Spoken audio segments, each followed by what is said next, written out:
بسم اللہ الرحمن الرحیم۔ السلام علیکم ناظرین، آج کی ہماری ویڈیو کا ٹائٹل ہے نمرا اور خوفناک بلا۔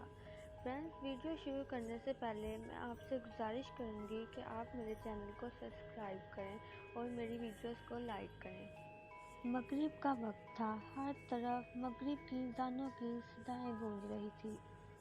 وہ ابھی نہا کر نکلی تھی اور اوپر مغرب کے وقت وہ کھلے بال لیے گیلی پر آ کھڑی ہوئی تھی۔ یہ جون کا مہینہ تھا، سخت گرمیاں تھیں، ہر طرف حبس کا ماحول تھا۔ تبھی اسے اپنے قریب ٹھنڈک کا احساس ہوا تھا۔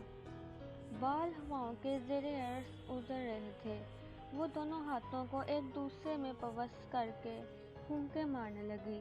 ٹھنڈ جیسے پسلیوں میں گھس رہی تھی۔ اس کے کان کی لوئیں سخت گرم ہو گئی کہ اسے اس چیز کا احساس ہونے لگے۔ تبھی زور سے کسی کتے کی بھونکنے کی آواز آ رہی تھی۔ نمرا نے نیچے جھانکا تو وہ ان کے گھر کی طرف ہی دیکھ کر بھونک رہا تھا۔ ایک تو اتنی ٹھنڈ پتہ نہیں کیسے شروع ہو گئی اور اوپر سے یہ کمینہ کتا بھونکے جا رہا ہے۔ اوئے ہش ہش! وہ اسے بھگانا چاہ رہی تھی مگر وہ ادھر دیکھ کر بہت زور سے بھونک رہا تھا۔ بھئی اس کتے کو کیا ہو گیا ہے؟ وہ منہ ہی منہ میں بڑبڑائی۔ نمرا بی بی، یہ جنگل ہے، یہ سب تو ہوگا ہی، گزارا کرو۔ وہ خود ہی سے گفتگو کر رہی تھی۔ اوئے کتے میاں، یہاں کیا نظر آ رہا ہے؟ وہ تھوڑا اوپر ہو کر ہاتھ ہلاتی زور سے بولی۔ تبھی اسے اپنے قریب کسی سرگوشیاں سنائی دینے لگی۔ وہ یکدم گھبرا سی گئی تھی۔ میں نظر آ رہا ہوں۔ اسے اپنے پیچھے کسی مردانہ آواز آئی تو وہ خود میں سمٹ سی گئی۔ نمرا کو یہ آواز بہت عجیب سی لگی۔ ڈر دل میں کہیں کنڈلیاں مار رہا تھا۔ اس نے منہ نگلا اور پلٹی، وہاں کسی کا سایہ نظر آیا اور غائب ہو گیا۔ یہ کون تھا اور کہاں گیا؟ وہ حیرت سے ادھر ادھر دیکھنے لگی۔ جبھی الفت بیگم کی آواز پر وہ سوچوں سے باہر نکلی جو اس کے کمرے میں موجود اسے چینک چینک کر پکار رہی تھی۔ نمرا نے سر پر ہاتھ مارا۔ اب خیر نہیں، وہ بڑبڑائی اور پھر دوبارہ نظریں دوڑا کر وہ اندر کی جانب بڑھ گئی۔ تم کہاں گئی تھی اور یہ کیا حالت بنائی ہوئی ہے؟ دوپٹہ کہاں ہے اور بال کیوں کھولے ہوئے ہیں؟ تیرے ابا کو منع بھی کیا تھا کہ یہاں گھر نہ لیں، شہر ہی ٹھیک ہے۔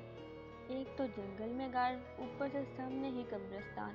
مجھے تو ہر گھڑی خوف رہتا ہے کہ جوان جہاں لڑکی اور یہ جنگل، یا اللہ میں کیا کروں؟ وہ سر پکڑ کر بیٹھ گئی۔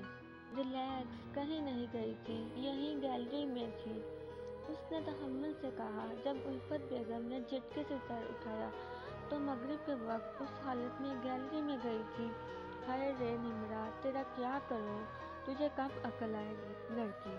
انہوں نے اپنا ماتھا پیٹنا شروع کر دیا اور نمرا کو بھی وہ واقعہ یاد آیا تو وہ اب بھی تھوڑی گھبرا گئی۔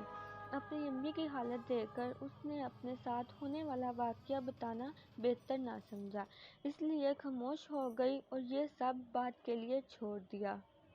ارے میری پیاری اماں، اب نہیں جاؤں گی، بس تم خوش ہو جاؤ۔ وہ ان کے سامنے گھنٹوں بھر بیٹھی ہوئی محبت سے کہنے لگی۔ پکا نا؟ انہیں خدشہ سا ہوا۔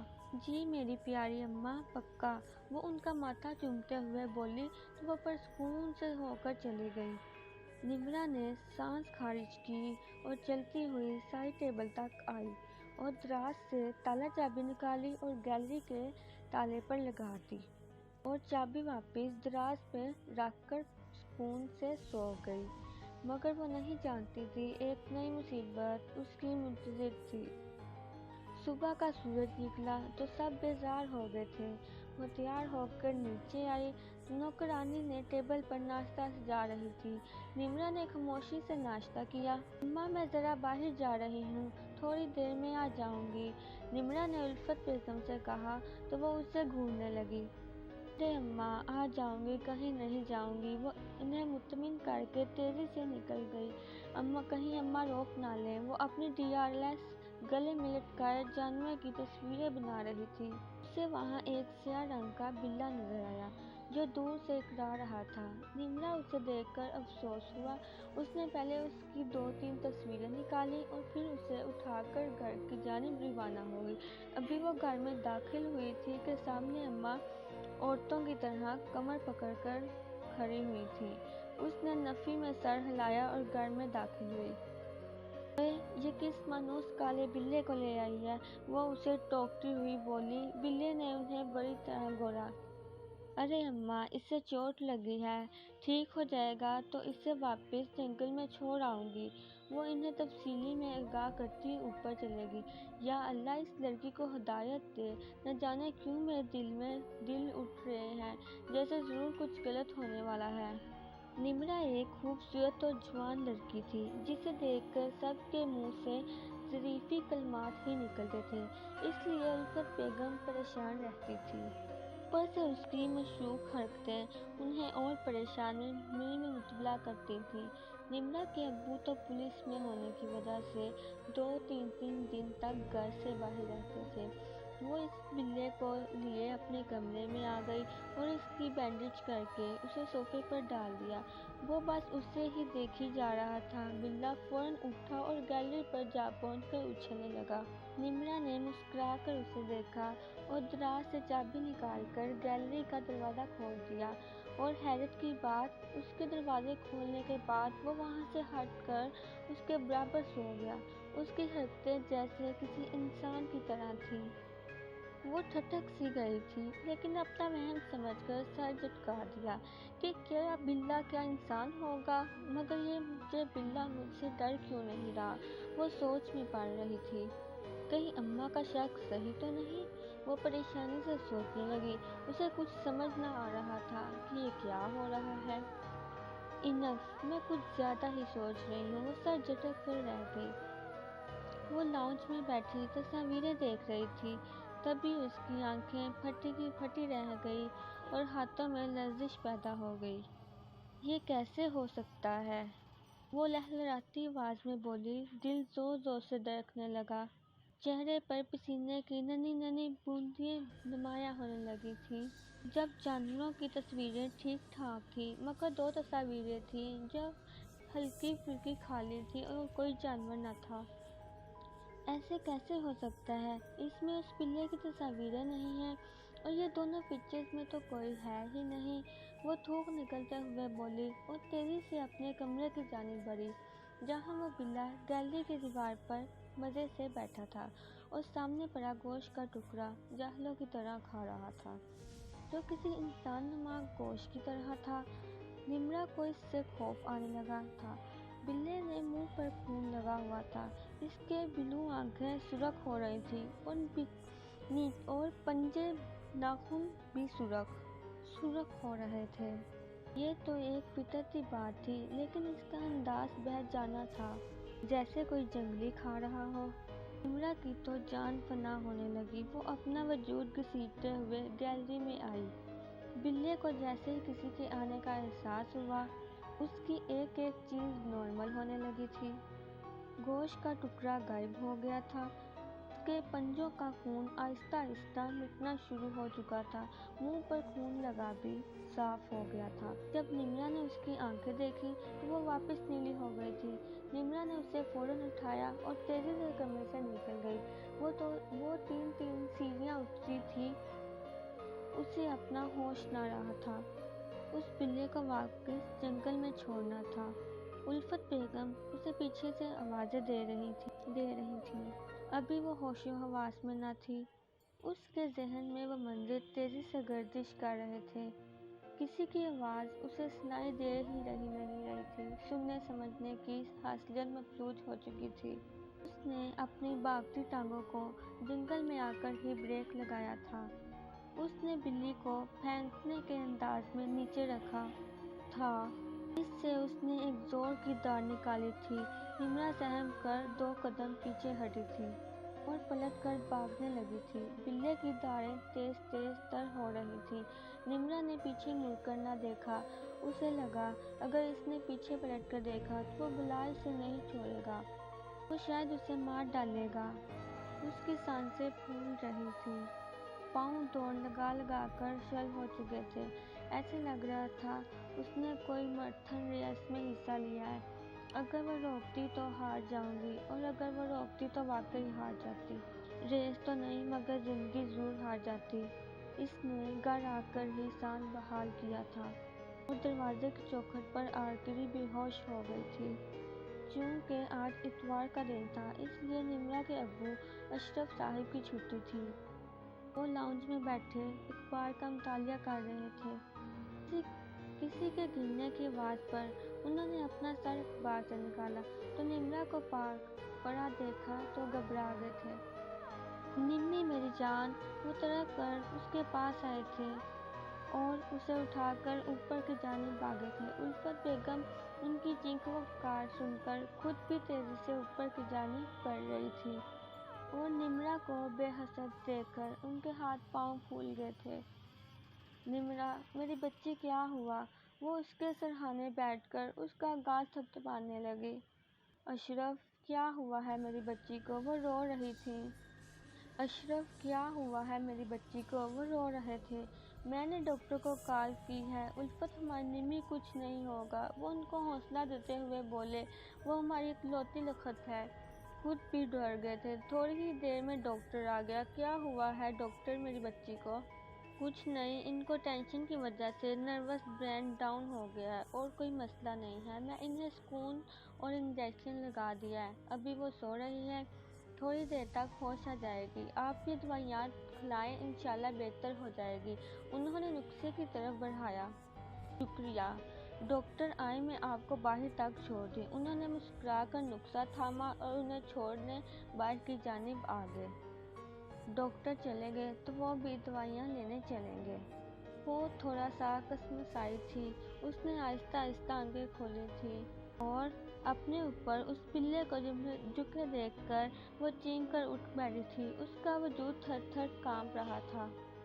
डॉक्टर चले गए थे, वो भी दवाइयाँ लेने चले गए। निम्रा, मेरी बच्ची क्या हुआ? उल्फत बेगम, जिनकी अभी आंख लगी थी, उसकी चीख पर वो हड़बड़ाकर उठ बैठी। अम्मी, ये बिल्ला, वो हल्कलाती थी। अरे ये वही तो बिल्ला है जो तू लेकर आई थी। अब क्या हुआ? वो इस बिल्ले को देखकर नागवारी से बोली। मगर इससे दफा कर। तू बता, तू ठीक है? तो तू बता, तू ठीक है? उन्होंने उसका पसीना से तर चेहरा अपनी जानिब मोड़ा तो निम्रा ने सरबाज में सर हिलाया। चल तू आराम कर, मैं कुछ खाने के लिए लाती हूँ तेरे लिए। वो इसका गाल थपथपाकर उठकर चली गई। तभी अजानों की आवाज़ आने लगी। निम्रा ने सामने लगे वाल क्लॉक पर देखा तो वहाँ मगरिब की अजान का वक्त हो रहा था। उसके दिमाग में झटका सा हुआ। वो हमेशा मगरिब के वक्त ही दिखाई देता है। अगर ये बिल्ला कोई और हुआ तो आप सब कुछ बदलेगा, वो सोचती हुई बोली और अपने ऊपर कंबल हटाकर वो उठ खड़ी हुई। पाँव में चप्पल ओढ़कर वो गैलरी का दरवाज़ा धीमे से खोलती आ गई। वो वापस सामने देखने लगी। कुत्ता आज भी भौंक रहा था। आज उसने उस कुत्ते के भौंकने का महसूस समझ आया था। अचानक उसके जिस्म में ठंड ताड़ी होने लगी थी। उसे अपने करीब फिर किसी का एहसास हुआ तो वो बगैर देर किए पलटी थी। सामने वो बिल्ला बैठा था। आज उसका वही रूप था जो उस दिन था। सुर्ख हुई आंखें, खून से लथपथ मुंह, नुकीले नाखून पर भी खून था जिसमें से अजीब सी महक आ रही थी। शायद वो किसी इंसान का खून था। तभी निम्मी की नज़र सामने लगे शीशे पर पड़ी। वो हक्का बक्का से अपने चेहरे पर हाथ फेरने लगी। उसके चेहरे पर किसी के मारने के निशान थे। ये खून निम्रा का ही था। कौन हो तुम और क्या चाहते हो? मुश्किल से बोली। बिल्ले ने कोई जवाब ना दिया। मैं जानती हूँ तुम बिल्ले नहीं हो, वो चिंकी थी। तभी वह बिल्ला गर्दन झुका गया। वो यकदम वहाँ दनक सी होने लगी। निम्रा ने चेहरे के सामने दोनों हाथ रख दिए। आहिस्ता आहिस्ता वो धुंध मिटती गई और जब उसने सामने देखा तो उसका उत्थान खता हो गया। वो चीखता रहती थी मगर हलक में ही उसकी चीख अट रही थी। वो बहुत ही खतरनाक, हद तक खौफनाक शख्स था और शायद वो कब्रिस्तान का था। मैं भी तुम्हारी तरह बहुत खूबसूरत था। मगर तुम जैसी ही खूबसूरत लड़की ने मुझे धोखा दे दिया था। उसने करीब आया जब निम्रा उससे 2 कदम पीछे हटी थी और रैगिंग से जा चिपकी थी। फिर वो हल्काई। तो फिर ये कब मुझे तुम पसंद आ गई हो और अब मैं तुम्हें नहीं छोड़ सकता।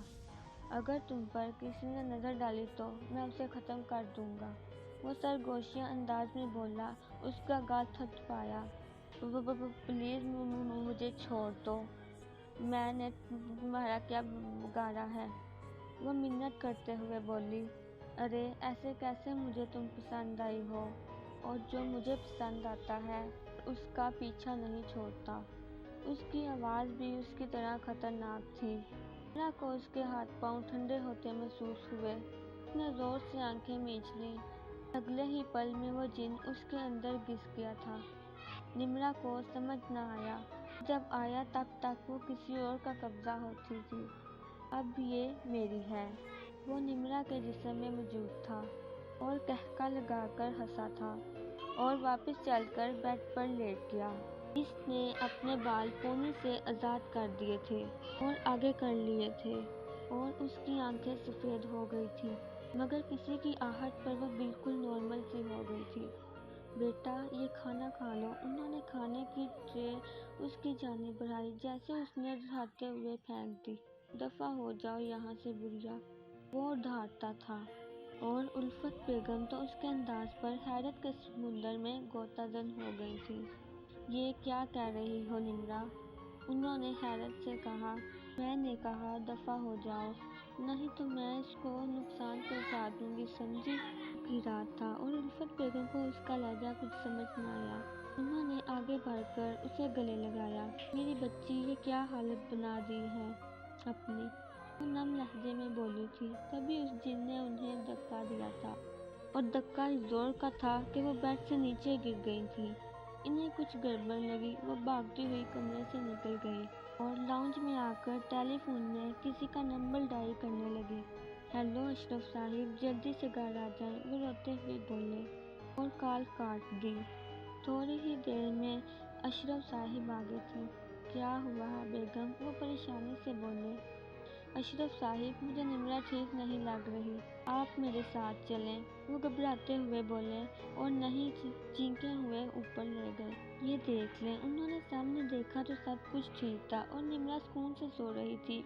उल्फत बेगम की आंखें फैल गई थीं। यहाँ तो कुछ नहीं है बेगम, वो हैरत से बोले। मेरा यकीन करें अशरफ साहिब, निम्रा अभी ठीक नहीं थी। वो रोते हुए बोले। बेगम आपका वहम होगा। आपको लगता है निम्रा की ज्यादा ही फिक्र हो गई है, इसलिए आप ऐसा कह रही हैं। वो इन्हें दिलासा देते हुए बाहर निकले थे। आप मेरी बात का यकीन तो करें। वो तासैब से बोली। अच्छा आप एक काम करें, किसी मौलवी को बुलवाएं, बस मेरा वहम दूर कर दें। वो हल पेश करते हुए बोले। तो नहीं भी यही ठीक लगा। ठीक है बेगम, अभी आप सो जाएं, सुबह देखते हैं। वो इन्हें तसल्ली देते हुए कमरे में ले गए। वो समझ चुके थे कुछ गड़बड़ है, क्योंकि उल्फत बेगम को इतना बड़ा वहम नहीं हो सकता।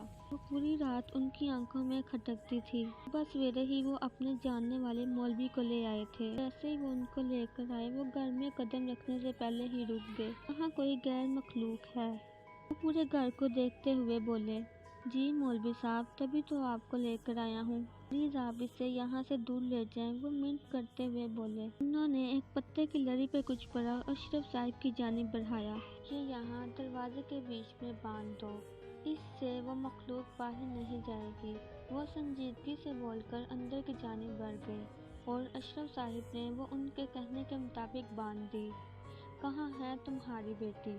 ऊपर कमरे में। सुबह मैं कमरे में अजीब सी आवाज़ें आ रही थी, इसलिए मैंने दरवाज़ा बंद कर दिया है, कहीं वो बाहर ना निकल जाए। वो सब बताते हुए बोले। कहाँ है उसका कमरा? वो तस्बीह के दाने गिराते हुए बोले। आए मैं आपको ले चलूं? उन्होंने कदम आगे बढ़ाते हुए कहा। नहीं, तुम मुझे बता दो, तुम्हारा जाना ठीक नहीं होगा। वो हाथ के इशारे से उसे रोकते हुए बोले तो वो कमरे तक ले गए और खुद बाहर खड़े हो गए। दरवाज़ा खुला देखकर वो परेशान हो गए। बच्चे, तुम तो कह रहे थे कि तुमने दरवाज़ा बंद रखा था। वो पेशानी पर बल डालकर बोले, जी मैंने बंद कर दिया था। वो उलझ कर बोले, कहीं मेरी बीवी ने तो। यकदम इसके जहन में चमका हुआ, अगर ऐसा है तो ये ठीक नहीं, उसे मेरे आने का इल्म हो गया होगा। तुम्हारी बीवी को खतरा है। उन्होंने दरवाज़ा खोला तो उस बेगम ऊपर उठी हुई थी और हाथ फेर मार रही थी। अशरफ मुझे बचाएं। वो गले पर हाथ रखे गिड़गिड़ाए, बाबा ये क्या है। वो परेशान से हो गए। उन्होंने कुछ पढ़ा तो वो नीचे आ गई। निमरा कहाँ है उल्फत? अशरफ साहिब ने पूछा तो उन्होंने गैलरी की तरफ इशारा किया। वो सब गैलरी की जानिब बढ़े। जो गैलरी की दीवार पर बैठा गोश्त की कच्ची बोटियां चबा रहा था, वो भी किसी इंसान का गोश्त था। मौलवी साहिब ने इन्हें हाथ के इशारे से पीछे रहने को कहा और गैलरी का दरवाज़ा बंद कर दिया। गैलरी का दरवाज़ा बंद होने पर उन्होंने अपने शिगल से हाथ रोका था और खा जाने वाली नज़रों से मौलवी साहिब को घूरता था। ओए तू यहाँ क्या कर रहा है? चला जा यहाँ से, नहीं तो मैं यहाँ से कूद जाऊँगा और ये लड़की मर जाएगी। वो अपनी मर्दाना आवाज़ में बोला। मौलवी साहिब आंखें बंद करके किसी चीज़ का विद करने में मशहूर थे। उन्होंने एक मिट्टी की प्याली से मिट्टी निकाली और हथेली पर रख कर फूंक मारी। वो इतनी सी मिट्टी थी, उसको हिला गई थी। वो चीखने लगा था, आप लोग जल्दी से रस्सी का बंदोबस्त करें। उन्होंने हदायत दी और दोबारा आंखें बंद कर ली। उनके लब फड़फड़ा रहे थे और मिट्टी वो इसकी जानिब फूंक रहे थे। वो कराह कर ज़मीन पर बेहोश हो गया था। अशरफ साहिब रस्सी ले आए थे। उसे उठाकर उन्होंने बेड पर लिटाया और उसके हाथ पांव बेड से बांध दिए। वो ये सब अपनी लखत कीजे के साथ नहीं करना चाहते थे, मगर मजबूर थे। इन्हें अपनी बेटी की जान अजीज थी। वो मुज़ाहमत कर रहा था मगर कामयाब न हो पा रहा था। छोड़ मुझे, छोड़, नहीं तो कोई जिंदा नहीं बचेगा, कोई नहीं। वो अपनी पूरी जान लगा रहा था, मगर मौलवी ने एक घेरा बना दिया था बेड के इर्द गिर्द। वो रस्सी खोल भी लेता तो वो उस जगह से बाहर ना जा सकता। अचानक उसके खतरनाक असरात नरम पड़ गए और निमरा के रोने की आवाज़ बढ़ी। अम्मी मुझे खोलें, अम्मी मुझे डर लग रहा है। वो तड़प कर बोली, मेरी बच्ची। वो भी एक माँ थी। अपनी बेटी की तड़प की आवाज़ सुनकर वो आगे बढ़ी थी और खोलने में लगी थी। रुको बेटी, ये गलती मत करो, वो तुम्हें भटका रहा है। वो उसे रोकते हुए बोले तो उसने गुस्से से कान भरा। उल्फत बेगम को अपनी गलती का एहसास हुआ। वो 2 कदम पीछे हटी और रुख फेर कर खड़ी हो गई। क्यों इस लड़की के पीछे पड़ा है? छोड़ दे, वो तुझे क्या देगी, छोड़ दे इसे, उसे समझाते हुए बोले। उसने कहका लगाया, मुझे ये अच्छी लगती है, तुम लोग जो भी कर लो, मैं इसे नहीं छोड़ूंगा। एक लड़की ने मुझे धोखा दिया और मैं इससे अपना बदला पूरा करूंगा। वो बैठा था और दोहराते हुए बोला, मगर फिर दोबारा लेट गया। तुझे इस मासूम बच्ची को छोड़ना ही होगा। मौलवी साहिब के लफ्ज फड़फड़ा रहे थे और वो दर्द से तड़प रहा था और चंद पल बाद उसका जिस्म झटके खाकर ढीला पड़ गया और फिर मौलवी साहब ने आंखें खोल ली थी। इसके गले में ये तवीज़ बांध दो। उन्होंने ये तवीज़ अशरफ साहिब के हाथ में पकड़ाया। वो जैसे ही उसकी जानिब तवीज़ पहनाने के लिए बढ़े, उसने फटने से आंख खोली और गर्दन इधर उधर करने लगी। नहीं नहीं नहीं, वो चीख रहा था और नहीं नहीं की गर्दन लाप रहा था। उसका जराना अंदाज देखकर अशरफ साहिब रुके थे और मौलवी साहब को देखा था। उसको मत सुनो, पहनाओ उसे ये तवीज़, उसको मैं देख लूँगा। वो उनकी नज़रों का मफ़हूम समझकर बोले तो अशरफ साहिब ने सर हाँ में हिलाया और काफ़ी देर तक वो आखिरकार उन्होंने वो तवीज़ उसके गले में डाल ही दिया था। उसने अशरफ साहिब को बहुत नुकसान पहुंचाया था, मगर अपनी बेटी को भी बचाना था। 3 घंटे और मेहनत के बाद आखिरकार वो इसके जिस्म से निकलकर निस्त व नाबूद हो गया। सब ने ही शुक्र का कलमा पढ़ा था। निमरा ने आहिस्ता से आंखें खोली। एक दिन में ही इसकी आंखों के नीचे हल्के और इसके जिस्म खनीफ सा हो गया था। वो हड़बड़ा कर उठी थी, मगर रस्सी की वजह से वो दोबारा लेट गई थी। इस दफ़ा उल्फत बेगम ने उसकी रस्सी खोलने से पहले मौलवी साहिब को देखा था, क्योंकि अब वो कोई हामियत बर्दाश्त नहीं कर सकती थी। अब खोल दो इस बच्ची के हाथ, बहुत बहादुर, इतनी मुश्किलों को पार कर आई है। उन्होंने मुस्कुराकर उसका सर पर हाथ फेरा। उल्फत बेगम ने उसकी रस्सियाँ खोल दी थी और वो माँ के गोश्त में चुपकर सिकसी पड़ी थी। अशरफ साहिब भी निम आंखों से उसके बालों में हाथ फेर रहे थे। वो काफ़ी सहम गई थी।